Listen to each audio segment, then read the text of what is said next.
അടുത്തതായി സിയാൻ കലാങ്കോട്.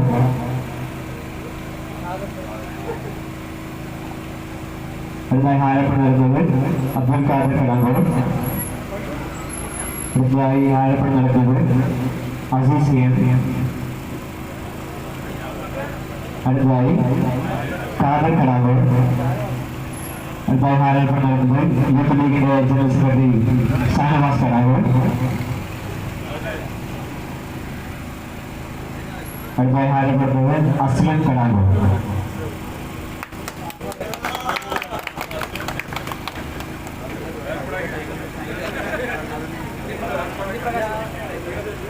ഈ പുഷ്പളമായ സ്വീകരണത്തിന് നന്ദി അർപ്പിക്കുന്നതിന് വേണ്ടി യുവജനത്തിന്റെ യുവസ്ഥാനത്തിൽ അഡ്വക്കേറ്റ് സന്ദേശിച്ചിട്ടുള്ളൂ.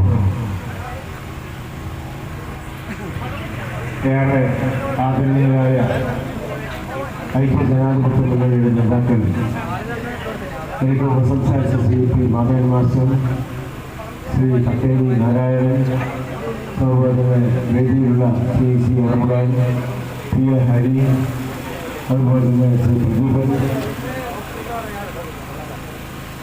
അതുപോലെ തന്നെ Shri T V Muhammad Khan, Ashwin Madhukkoth, Shri F K Balu, Shri Rubin ഉൾപ്പെടെ, അതുപോലെ തന്നെ മറ്റ് ഈ ഡിവിഷൻ്റെ കൗൺസിലർ ശ്രീ അഷാദ്,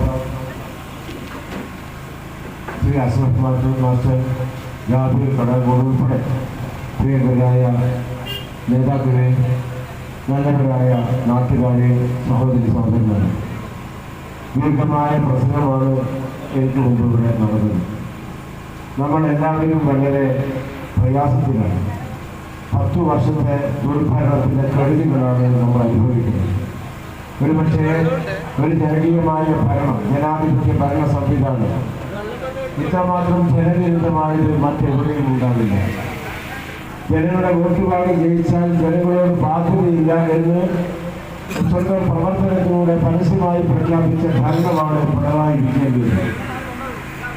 എല്ലാ മേഖലയും തങ്ങൾക്ക് തരിപ്പണമാക്കി.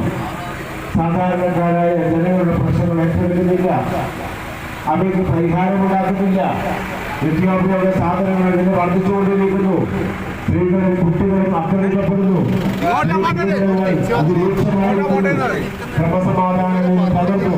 വിദ്യാഭ്യാസ മേഖല തകർന്നു. ആരോഗ്യ മേഖല അഴിമതിയുടെ കേന്ദ്രമായി മാറി. ക്ഷേമ പ്രവർത്തനങ്ങൾ നടക്കുന്നില്ല എന്ന് വേണ്ട സർവ്വ മേഖലയിലും നമുക്ക് പരാജയമാണ്. അതിനെങ്ങനെ പരിഹാരമുണ്ടാക്കാൻ കഴിയും എന്ന ചോദ്യമാണ് ജനങ്ങളുടെ മുമ്പിലുള്ളത്.